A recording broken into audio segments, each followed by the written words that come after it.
Bismillahirrahmanirrahim. Assalamualaikum warahmatullahi wabarakatuh. Alhamdulillahirabbil alamin. Wal aqibatu lil muttaqin wassalatu wassalamu ala asyrafil anbiya'i wal mursalin wa ala alihi wa sahbihi ajma'in. Qala rabbi shrah li sadri wa yassir li amri wahlul 'uqdatam min lisani yafqahu qawli. Alhamdulillah, kita bersyukur kepada Allah sore ini di pekan pertama, di hari pertama di bulan Juni di tahun miladiyah 2021 kita bisa kembali ya ke masjid untuk bertaklim ya secara tatap muka atau offline ya. Alhamdulillah sudah hadir 60 orang 60 orang ya. Inilah yang digambarkan oleh Beja Sinareng Kabar bahwa memang jamaah pengajian Majelis Ta'lim Muslim itu orang sampai keluar-luar ya jamaahnya. Jadi banyak di luarnya ya. Alhamdulillah kita bersyukur kepada Allah. Baik, mari sama-sama kita buka dengan bacaan basmalah dan doa istighfar. Bismillahirrahmanirrahim. Rabbighfirli wa tub alayya innaka antat tawwabul ghafur. Ya. Hari ini pekan pertama di bulan Juni kita melanjutkan kajian tafsir Hanca kita di surah Ali Imran, surah ketiga ayat 199 di awet-awet bunyi. Kebayang sudah sejak tahun 96, berarti udah berapa tahun Bu?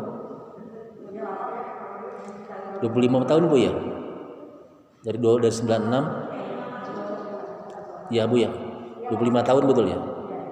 Itu sudah harusnya sudah kawin perak. Sudah satu generasi 25 tahun ya, baru sampai di surah Ali Imran ayat 199.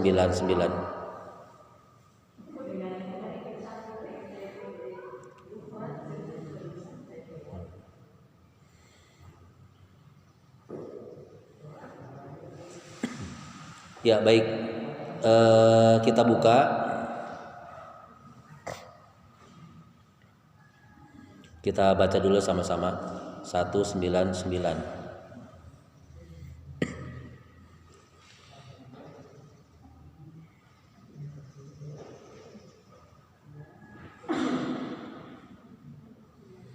Ya. A'udzu billahi minasy syaithanir rajim. Bismillahirrahmanirrahim. Wa inna min ahlil kitabi laman yu'minu billahi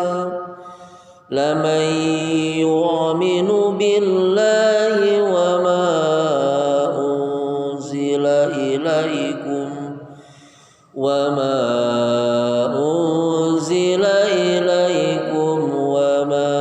unzila ilaihim khashi'ina lillah la yashtaruna bi ayatillahi thamanan qalila ulaika lahum ajruhum inda rabbihim innallaha sari'ul hisab. Sadaqallahul azim. Ya. Ayat ini ada asbab nuzulnya, Bu. Pertama di satu hadis sahihain yang disahihkan itu Rasulullah pernah bersabda ya, ketika Raja Najasyi Negus Bu ya. Itu Raja Habasyah yang dalam sejarah Islam itu kita kenal bahwa beliau adalah salah seorang raja Nasrani, raja yang beragama Nasrani ya di Habasyah itu, Ethiopia. Ketika Rasulullah menyuruh Ja'far bin Abi Thalib untuk berhijrah. Jadi sebelum hijrah dari Mekah ke Madinah itu para sahabat pernah 2 kali ya berhijrah dalam 2 rombongan itu ke Habasyah ya, untuk minta suaka politik lah, minta pengamanan dan keamanan, karena para sahabat waktu itu di Mekah selalu dizolimi, selalu disiksa, dihalang-halangi dan segala macam. Nah kan waktu itu Ja'far bin Abi Thalib membawa beberapa hampir 80 orang ya yang berhijrah dari Mekah ke Habasyah itu ya, sekalipun tetap mereka pun juga dikejar oleh Abu Jahal dan kawan-kawan ya, sampai ke sana Bu, sampai ke Ethiopia. Tapi kemudian alhamdulillah dengan izin Allah para sahabat yang hijrah ke sana ya dari kaum bapak dan kaum wanita itu akhirnya diberikan perlindungan oleh Raja Najasyi. Salah satunya adalah Ja'far bin Abi Thalib itu membaca surah Maryam. Kaf ha ya ain shad, yang itu Ibu ya. Ya, itu surat Maryam. Kemudian Raja Najasyi juga menangis kan gitu, karena cerita tentang Bunda Maria yang mereka pahami kan gitu. Itu sama persis ceritanya dengan di surat Maryam ya, seperti itu. Nah, ketika Raja Najasyi itu meninggal dunia kan gitu, maka kata Nabi fasallu alaihi, maka salatlah kalian untuknya gitu. Di hadis Imam Hakim yang bersandar ke Anas bin Malik itu kalimatnya lama ya, tatkala Raja Najasyi itu wafat, maka Rasulullah bersabda istaghfiru li akhikum, mohonkanlah ampun untuk saudaramu. Nah, gitu. Kemudian ba'dun nas, sebagian manusia yang bertanya gitu, mengapa kita harus mendoakan atau mensolatkan orang kafir gitu. Maka turunlah ayat ini, ayat di Ali Imran ayat 199, atau di riwayat yang lain yang bertanya itu adalah orang-orang munafik gitu. Mengapa Muhammad gitu dan para sahabatnya mendoakan orang kafir gitu. Padahal Quran di sini menjelaskan Raja Najasyi itu tidak termasuk orang kafir, karena beliau adalah pelanjut ya, atau pengikut ajaran Nabiullah Isa alaihissalam ya, ajaran tauhidnya sama seperti itu. Gitu Bu ya, itunya. Itu raja. Nah, makanya mohon maaf kemudian Nabi ketika mendengar pertanyaan dari siapa tahunya Bu, bahwa Raja Najasyi itu meninggal. Kan jauh. Can aya HP kan. Belum ada WA, belum ada Facebook, belum ada media sosial. Dari malaikat Jibril, betul. Karena Rasulullah kan punya punya sahabat, yaitu malaikat Jibril yang mengabarkan bahwa Raja Najasyi meninggal dunia. Nah, tadi kemudian Rasul kan di satu hadis di Imam Hakim istaghfiru li akhikum, mohonkan ampun. Di Sahihain adalah fasallu alaihi, untuk mensolatkan. Makanya Nabi keluar ke tanah lapang bikin saf gitu Bu ya. Terus sholat dengan arba'at takbiratin, dengan 4 kali takbir. Inilah yang dikenal dalam bahasa fikih dengan sholat goib ya. karena jenazahnya tidak ada di hadapan orang yang sholat gitu. Nah kemudian gini Bu, memang kan bahasnya sholat jenazah kan gitu, tapi inti dari sholat jenazah adalah memohonkan ampun. Makanya mengapa dalam sholat jenazah tidak ada ruku dan sujud, karena sholat jenazah mah bukan sholat untuk menghamba atau menyembah Allah, tapi sholat jenazah mah adalah sholat untuk mendoakan gitu, mendoakan orang yang meninggal dunia. Ya. Makanya mengapa di kisah yang lain ketika Ummu Mihjan, masih kenal Bu Ummu Mihjan? Bu, halo, kenal Ummu Mihjan atau Ummu Mahjan?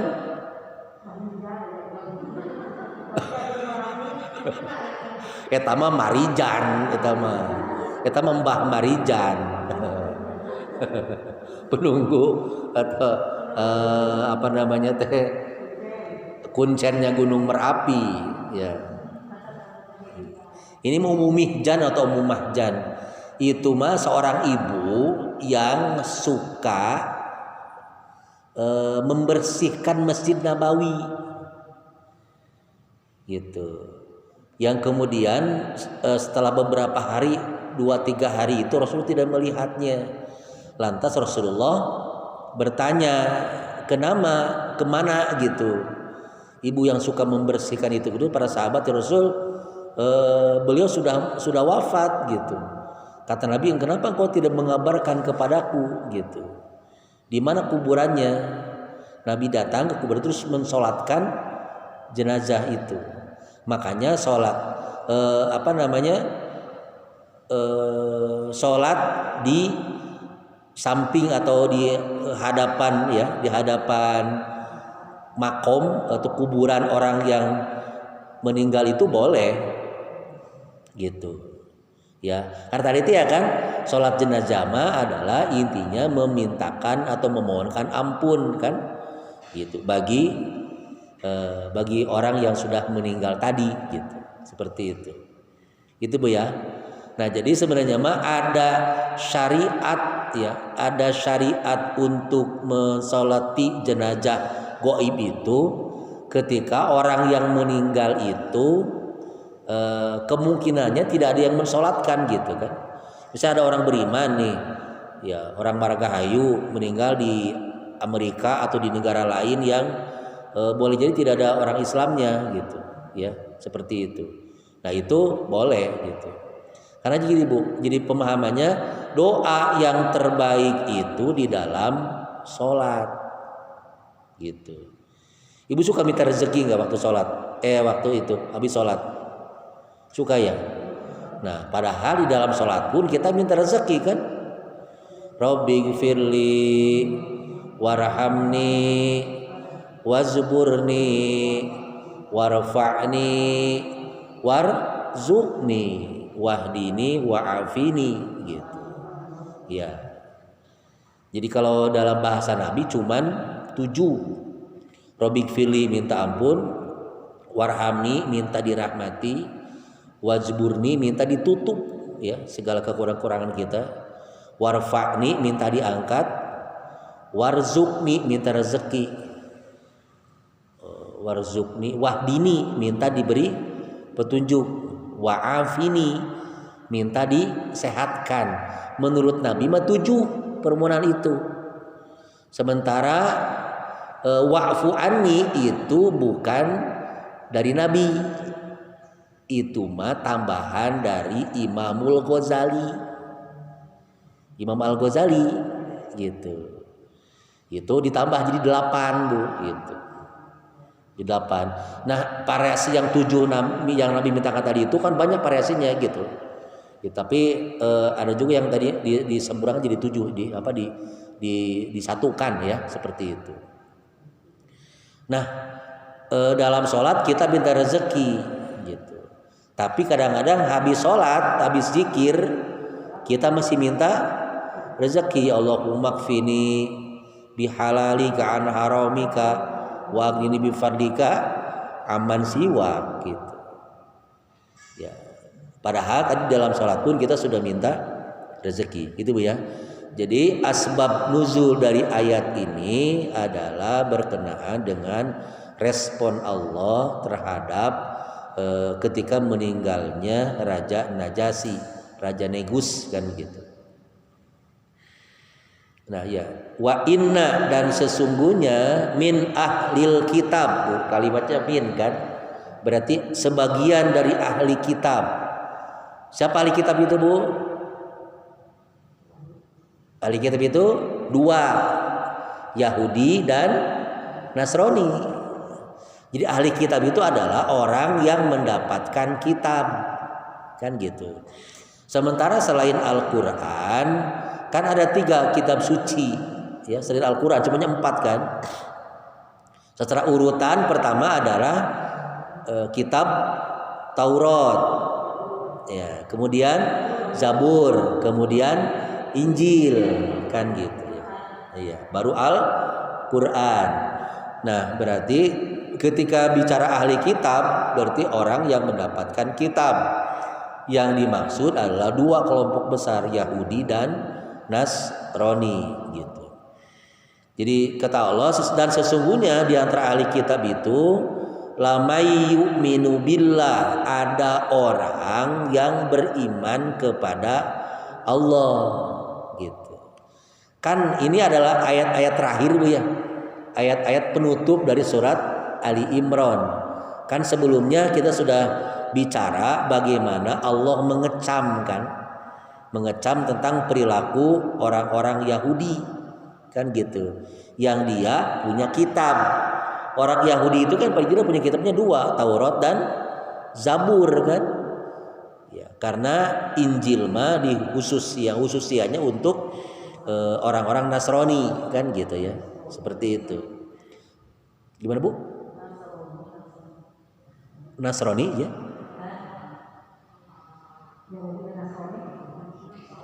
Oh iya, Nasrani. Ya kan kalau Yahudi mah Taurat dan Zabur, kalau Injil dengan Nabi Isa-nya adalah Nasrani atau Nasrani kan gitu. Ya seperti itu.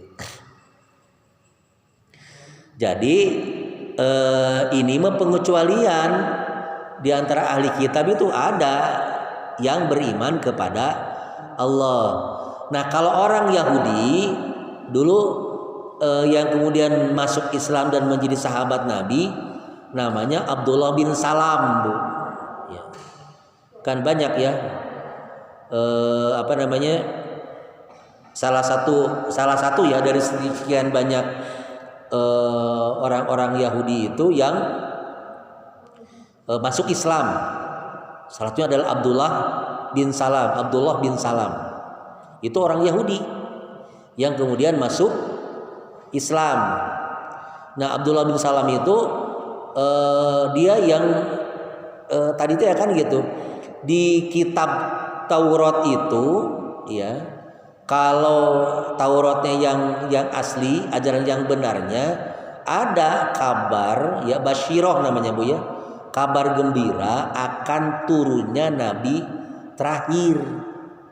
Di Taurat ada, di Injil juga ada gitu. Hanya kemudian oleh rahib-rahib Yahudi itu dihilangkan ayat tentang itunya gitu. Nah, Abdullah bin Salamah termasuk orang yang tadi teh yang Yahudinya yang taat gitu. Tahu bahwa ada nabi terakhir, tapi dia tahu bahwa bukan dari keturunan Yahudi, bukan dari silsilah dari Nabi Yakub ya, Nabi Ishak, Nabi Ibrahim punya anak tadi Nabi Ismail dan Nabi Ishak gitu. Nabi Ishak punya anak Yakub, bukan dari turunan itu. Dan dia nyari Bu sampai di Madinah.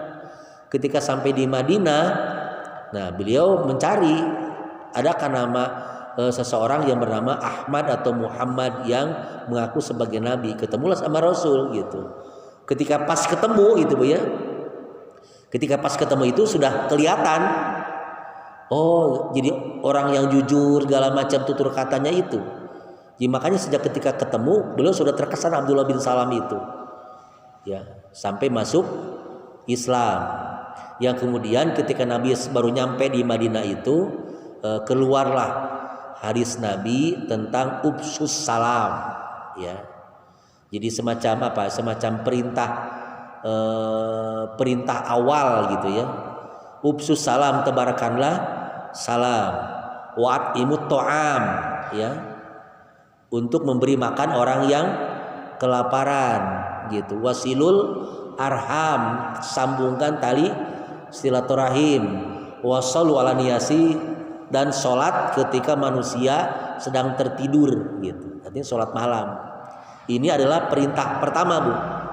Ketika Nabi hijrah ke Mekah, dari Mekah ke Madinah itu di 4 hal itu menyuruh untuk apa?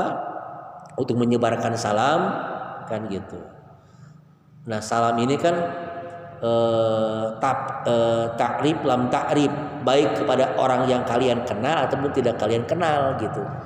Makanya mohon maaf, kebiasaan dari tokoh bangsa dan juga tokoh Islam Agus Salim punya, Kiai Haji Agus Salim itu ketika beliau menjadi Perdana Menteri ya, atau Menteri Luar Negeri gitu pada zaman Soekarno itu ya, beliau kan pergi ke Jepang gitu. Ketika turun dari pesawat beliau mengucapkan Assalamualaikum. Padahal dalam bayangan kita pasti orang Jepang beragama Shinto kan gitu. Kan ditegur sama sahabatnya, wahai Kiai, kenapa mengucapkan salam gitu? Ya kata beliau, ini untuk menguji, untuk mengukur ada nggak orang yang beragama Islam gitu.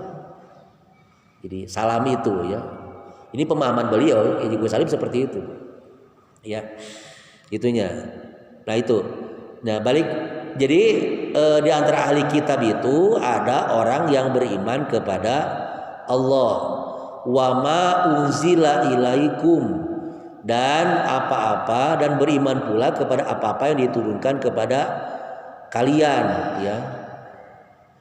Ya, maksudnya kepada kitab-kitab sebelumnya atau kepada Al-Quran.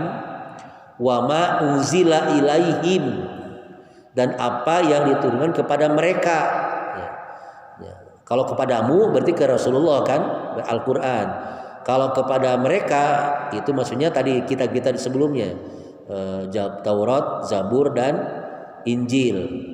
Wa ma unzila ilaihim khashi'ina lillah.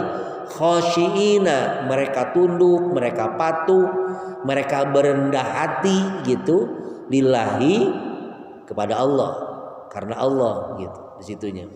Jadi orang-orang, nah tadi contoh ahli kitab dari kalangan Yahudi yang masuk Islam Abdullah bin Salam.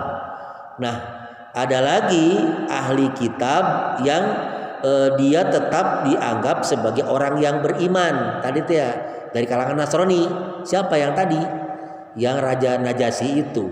Sekalipun dia tidak seperti Abdullah bin Salam kan, karena tadi tuh sudah meninggal, ya. Sudah meninggal jauh sebelum Islam menyebar sampai kemana-mana ya, seperti itu. Seperti itu di zaman Rasulullah. Nah itu Ibu ya.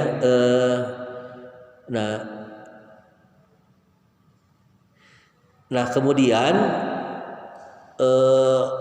sebagian ahli kitab yaitu dari kalangan Yahudi dan Nasrani yang mereka beriman kepada Allah dan juga beriman kepada Al-Quran, ya tadi contohnya adalah Abdullah bin Salam kan gitu. Karena banyak punya gitu dari kalangan tidak hanya ahli kitab kan gitu, seperti orang-orang yang beragama atau meyakini misalnya yang penyembah bulan, penyembah bintang gitu ya, penyembah yang lainnya seperti Salman Al-Farisi kan gitu ya. Dia kan orang Persia kan gitu. Yang punya keyakinan seperti orang-orang Romawi kan meyakini dewa-dewa dan segala macamnya. Yang kemudian Salman Al-Farisi ini menjadi pemikir dalam hal strategi perang kan gitu. kan Salman Al Farisi mengusulkan kepada Nabi ketika perang Ahzab itu untuk membuat parit ya di sekitar kota Madinah, kan ya, seperti itu dalam sejarah itu. Nah jujur gini Bu, jadi orang-orang kafir itu, mohon maaf. Nah ketika misal gini, kalau mereka berhadapan Bu ya, ini berhadapan, artinya orang kafir tidak kumpulan orang kafir saja, bukan gabungannya gitu. Ya, seperti orang Arab kan, ya orang kafir Quraisy ketika perang Badar kan, beritu adalah kafir Quraisy melawan Rasulullah kan gitu di Madinah itu berhadapan-hadapan, kemudian kalah kan mereka di perang Badar itu. Jadi kasus-kasus misalnya orang-orang kafir itu ketika misalnya dia berhadapan-hadapan langsung, jujur sebenarnya mereka itu punya rasa gentar, punya rasa takut gitu. Karena gitu, kebayangkan di perang Badar saja seperti kita pernah jelaskan sebelumnya, itu kan bandingnya 1 banding 3 kan gitu, karena 300 melawan 1000 orang kan. Di perang di perang Uhud di tahun ketiga ya, karena Badar tahun kedua itu kan 3000 melawan 750 orangan kan gitu, yang tadinya 1000 yang sepertinya kembali ke Madinah karena orang-orang munafik itu. Nah sama kasusnya, mohon maaf punya kasus kedulu ketika orang-orang Amerika itu ya, waktu perang Irak ya, perang Irak kan itu barang-barang, jangan salah itu banyak orang yang stres Bu, dia pulang ke negaranya itu mereka stres. Iya kan gitu. Iya. Makanya kadang-kadang mengapa kemudian waktu perang Badar mah hanya kafir Quraisy, Uhud juga kafir Quraisy. Nah, ketika perang Ahzab mereka ngajak kan, ngajak orang Yahudi yang ada di Madinah gitu, ngajak kelompok yang lain kan gitu. Makanya dinamakan perang Ahzab, artinya sekutu perang kelompok, karena orang-orang kafirnya bukan satu golongan tapi berkumpul beberapa golongan kan gitu. Itu perang, maka dinamakan perang Khandaq kan. Perang Khandaq itu karena artinya perang parit. Kan di sekitar Madinah itu ada parit yang dibuat atas usulan Salman Al Farisi gitu. Nah kemudian ketika atau dinamakan juga perang Ahzab, maka di Al-Quran ada surat surat keberapa itu Bu? Surat keberapa? Ketanggelah. 1 Al-Fatihah. Atau sampai maghrib gitu kalau itu mah. Ya 30 Arum, 31 Luqman, 32 As-Sajdah, tilu ngelipari ribon atau kaci gitu. Ya, Al-Ahzab surat ke-33. 34-nya Fatir, 34-nya apa Bu? Sabah. 35-nya Fatir, 36 Yasin wal Qur'anil Hakim. Nah itu Bu ya, itunya. Nah kemudian kan di ayat-ayat sebelumnya Bu ya, bahwa ciri dari orang-orang ahli kitab atau Yahudi terutama kan mereka suka menjual ayat ya. Nah di ayat ini mah la yashtaruna, mereka tidak menukar, tidak menjual gitu, bi ayatillah, ayat-ayat Allah itu samanan qalila, dengan harga yang sangat murah, yang sangat kecil. Nah di antara kalimat mereka menukar ayat-ayat Allah tadi itu ya, mereka menyembunyikan kabar basyiro tentang kelahiran Nabi terakhir yang bernama Ahmad gitu. Kenapa mereka sembunyikan orang-orang Yahudi itu? Karena kalau itu mereka sebutkan Ibu bahwa nanti ada Nabi akhir zaman tapi bukan dari silsilah, dari generasi, dari turunannya Nabi Ishak atau Yakub kan gitu ya. Jadi orang Yahudi atau dari Bani Israel, mereka tidak mau.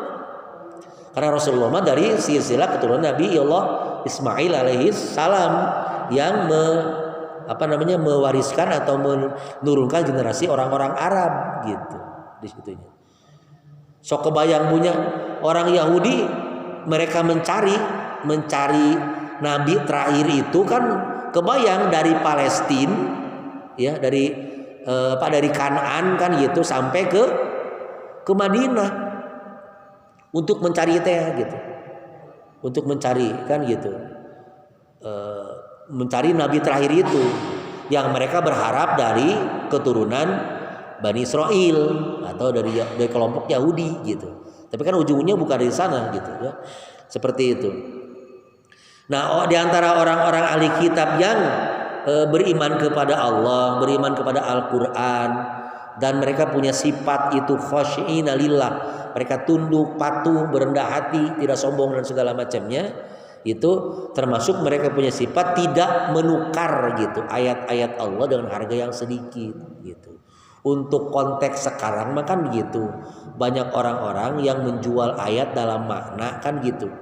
Misalnya kan ingin masuk jadi anggota DPR apapun misalnya kan seperti itu, kan mereka sama kan gitu, berdalil dengan ayat, tapi ayatnya yang bisa membuat, yang menjadi tameng bagi pemahaman yang salah gitu ya Bu ya, seperti itu.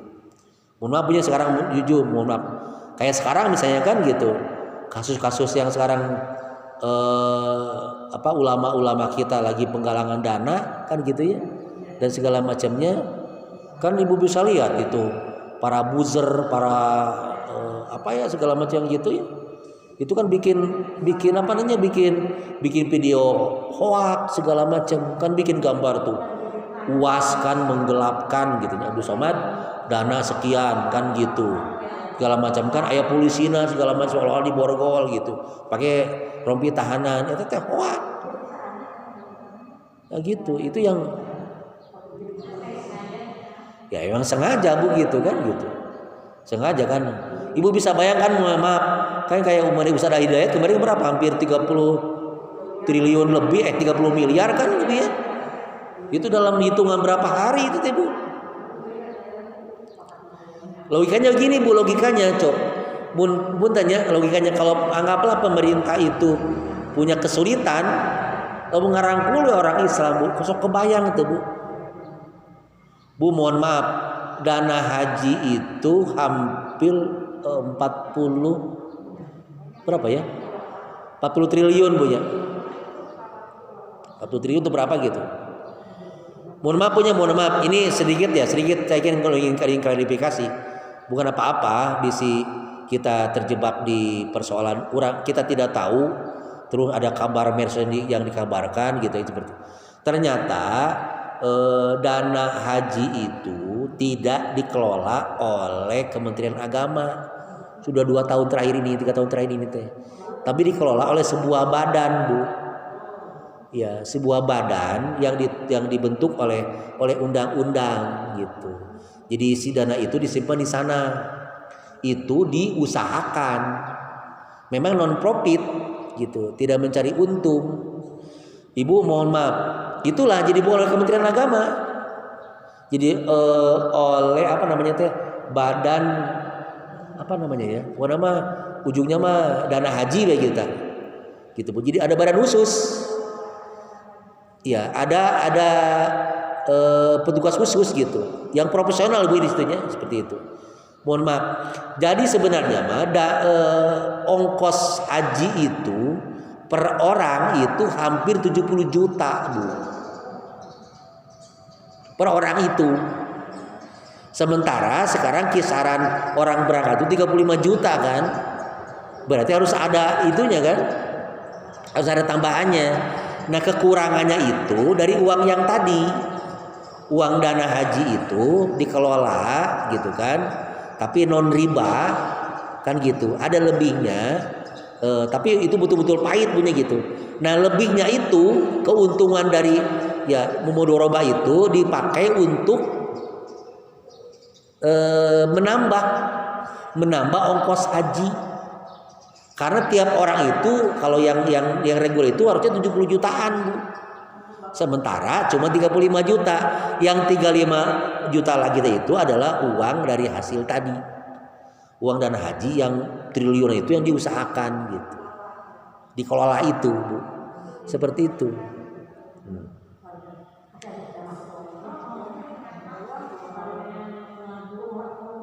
Iya, gitu kan kita kebayangnya sok kebayang punya sekarang kalau disimpan maksudnya dan jadi disimpannya bukan di bank syariah, tapi tadi diusahakan gitu.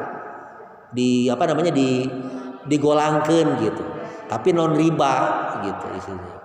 Tapi itu juga betul-betul hati-hati karena kan persoalannya kalau misalnya macet, nah enggak akan seperti itu.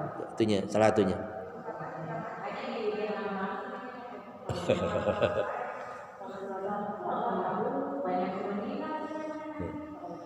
Gitu Bu ya, itu sepertinya. Dan memang menjadi sebuah musibah besar innalillahi wa inna ilaihi raji'un sih. Tahun ini memang kemarin per 27 Mei itu kita bukan termasuk 11 negara yang direkomendasikan untuk diberangkatkan jemaah hajinya. Memang ini belum finish Bu ya. Cuman Kementerian Haji dari Arab Saudi itu ya per akhir Mei kemarin memang kita termasuk 11 negara yang bukan 11 negara yang direkomendasikan gitu, belum. Karena ternyata mohon maaf Arab Saudi itu kan ada jenis vaksin yang diakui oleh mereka, namanya apa gitu ya, saya lupa itu namanya itu apa Bu? Kalau nggak apa gitu ya kalau nggak salah itu. Oh gitu. Jadi mohon maaf yang kita pakai sekarang kan Sinovac ya, Sinovac itu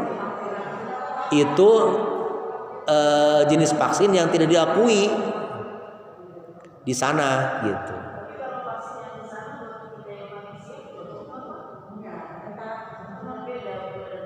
Nah Bu ya mohon maaf vaksin yang dipakai Arab Saudi itu tidak bisa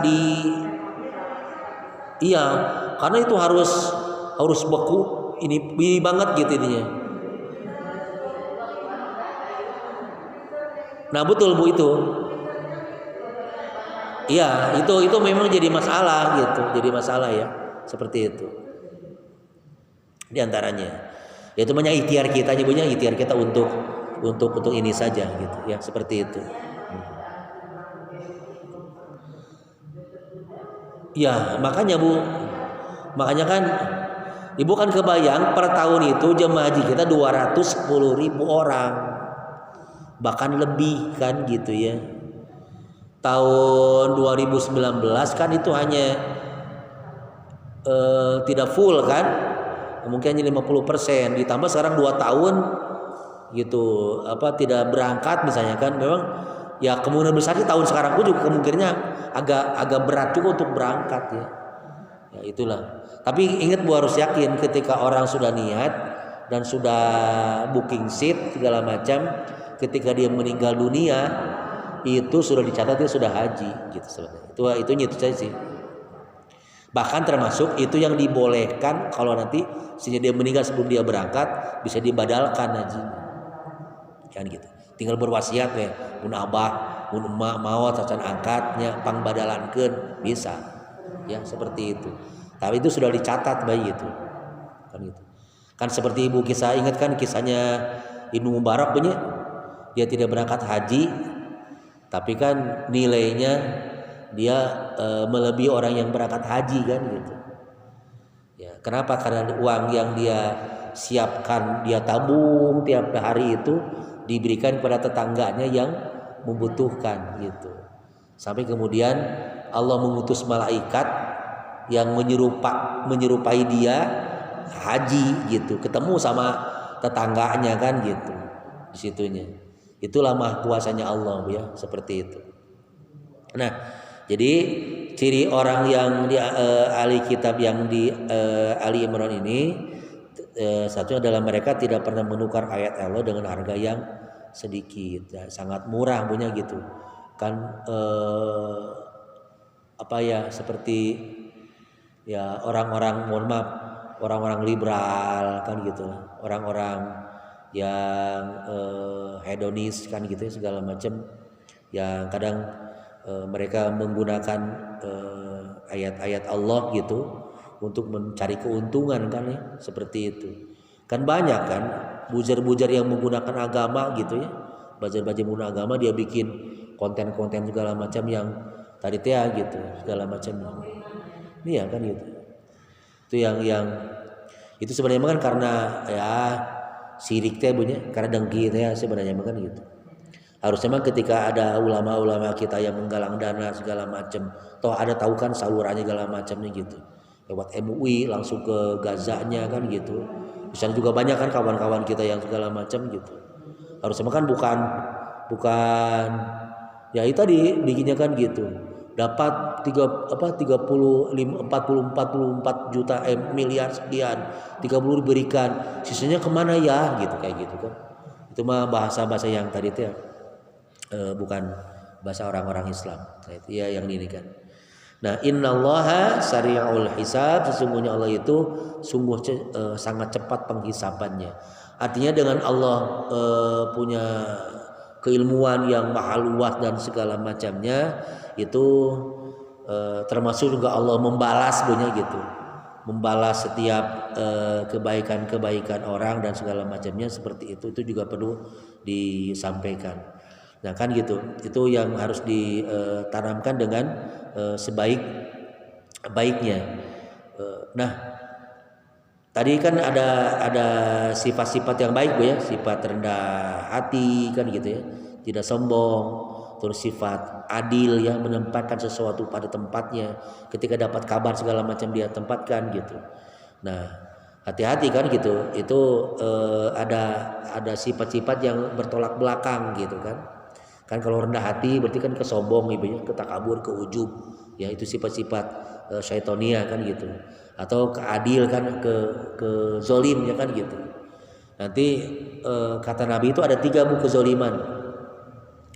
Kezoliman yang tidak Allah maafkan, kezoliman yang bisa dimaafkan, kezoliman yang tidak bisa dibiarkan gitu.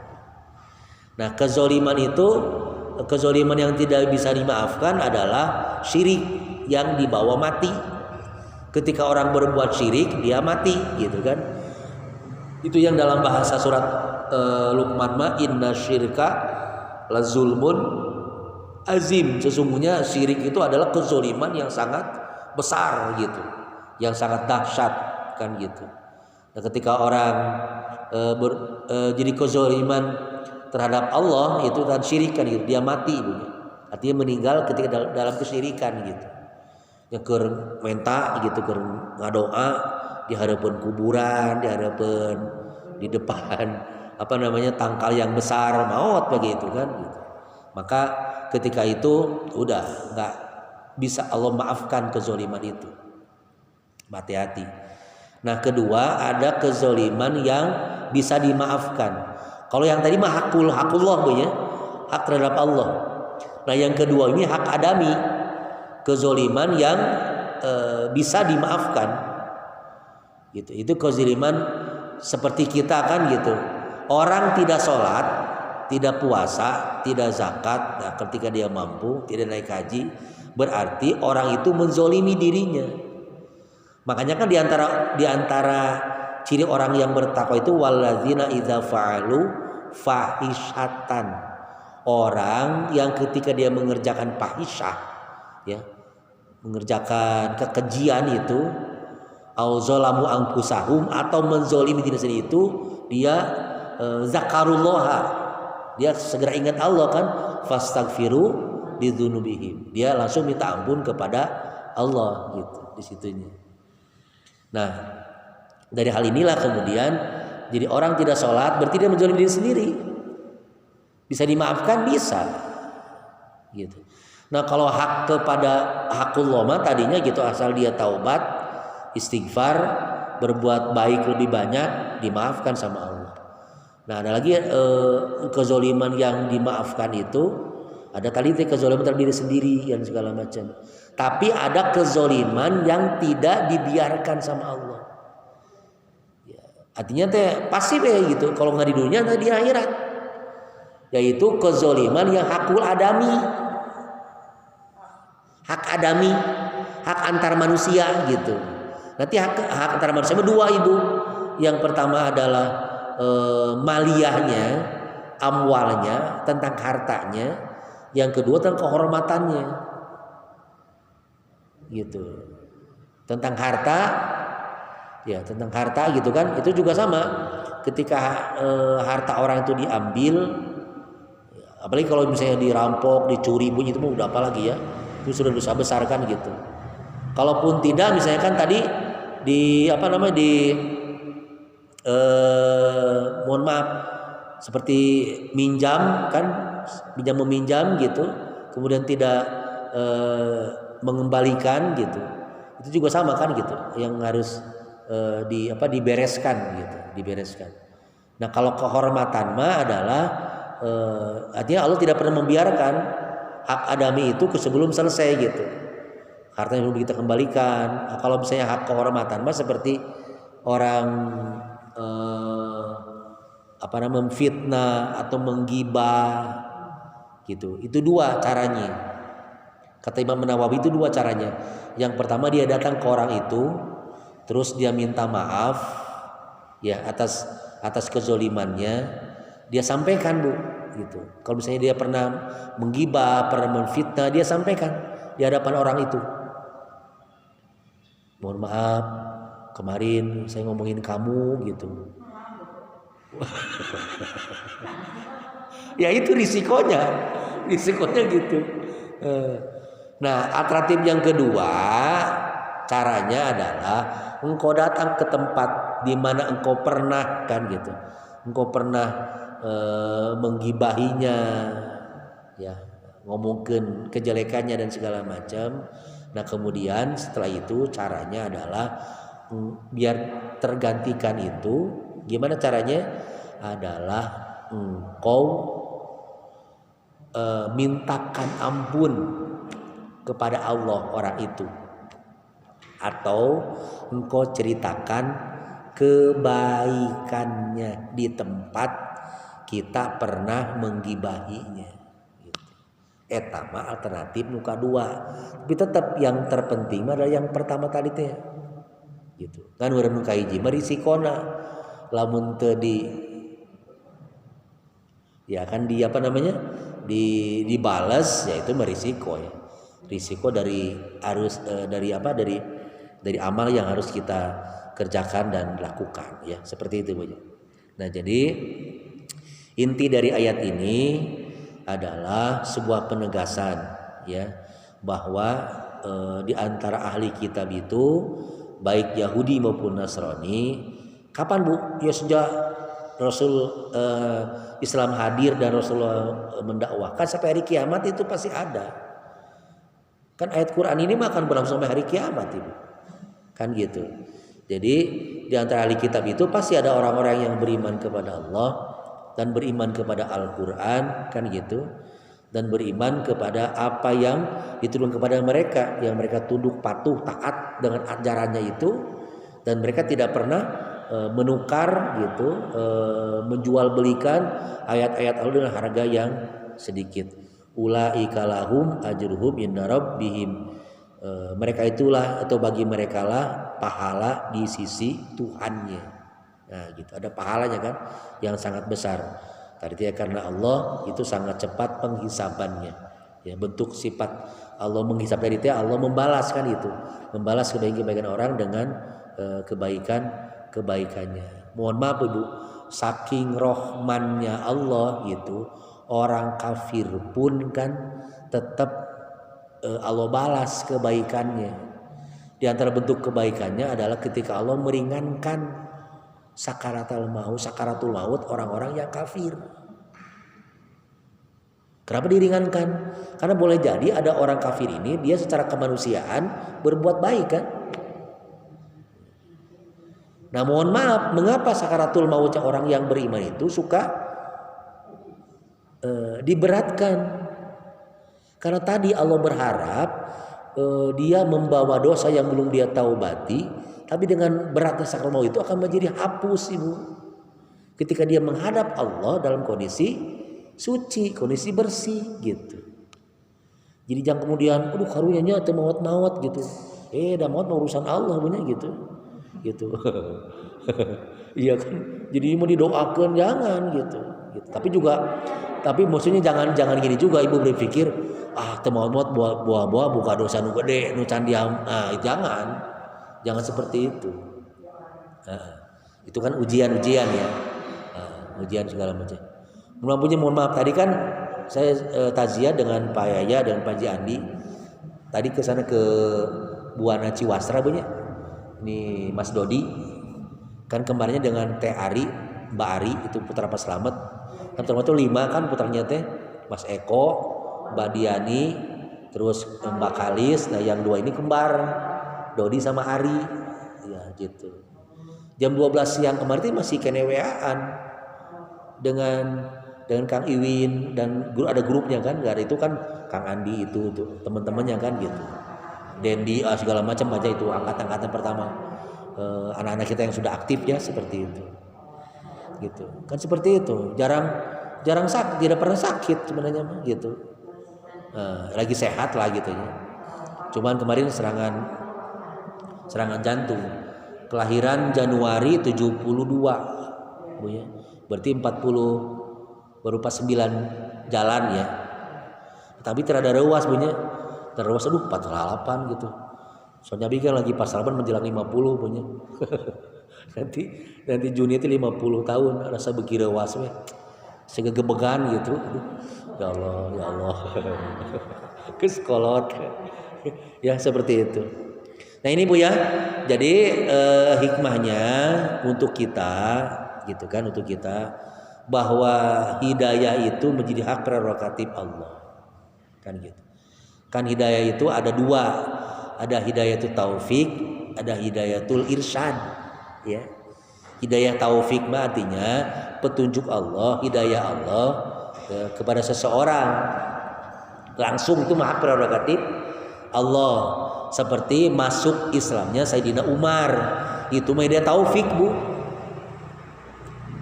Karena tidak terpikirkan sebelumnya dia niat mau membunuh Nabi, di tengah jalan ketemu sama sahabatnya, terus dia putar balik menemui adiknya Fatimah binti Ibnu Khattab kan, ya bin Khattab binti Khattab kan gitu. Terus lagi baca Quran, dibaca masuk Islam kan gitu. Itu mah hidayah taufik punya. Ada lagi hidayatul irsyad, irsyad. Rosyad, irsyad ya. Artinya hidayah yang dicari Bu.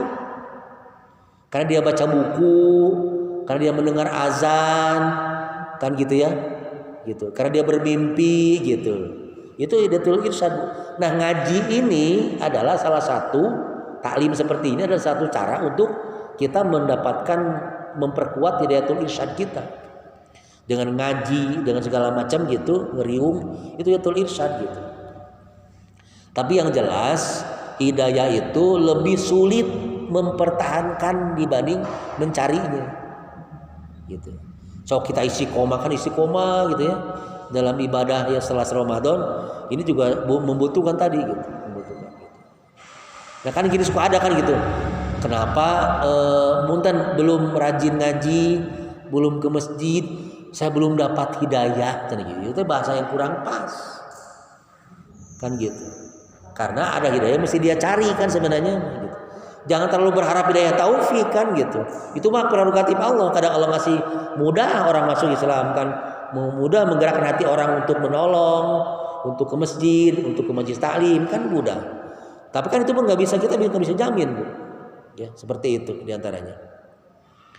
Nah ini Bu ya beberapa halnya, insya Allah dari ayat ini kita bisa mengambil banyak pelajaran dan pengajaran gitu ya untuk kita sekalian. Jadi intinya terus kita beriman kepada Allah, beriman kepada Al-Quran ya, dan jangan pernah kita menukar memperjualbelikan ayat untuk harga yang sangat kecil segala macam, dan termasuk kita yakin bahwa Allah pasti akan memberikan kita balasannya lewat ampunan, lewat rahmat, lewat rezeki dan segala macam, ya seperti itu. Mudah-mudahan Allah terus membimbing kita dan mendapatkan ilmu yang bermanfaat dan maslahat. Lagi ilmu yang bermanfaat itu adalah ilmu yang sekecil apapun kita amalkan dan merubah hidup kita, insyaallah seperti itu. Aqulu qouli hadza wa astaghfirullah li wa lakum. Demikian mari kita akhiri dengan doa, Rabbana taqabbal minna innaka antas samiul alim wa tub alaina innaka tawwabur rahim. Subhanakallahumma wa bihamdika asyhadu an la ilaha illa anta astaghfiruka wa atubu ilaik. Walhamdulillahirabbil alamin. Wallahu a'lam bishawab. Aqulu qouli hadza. Assalamualaikum warahmatullahi wabarakatuh.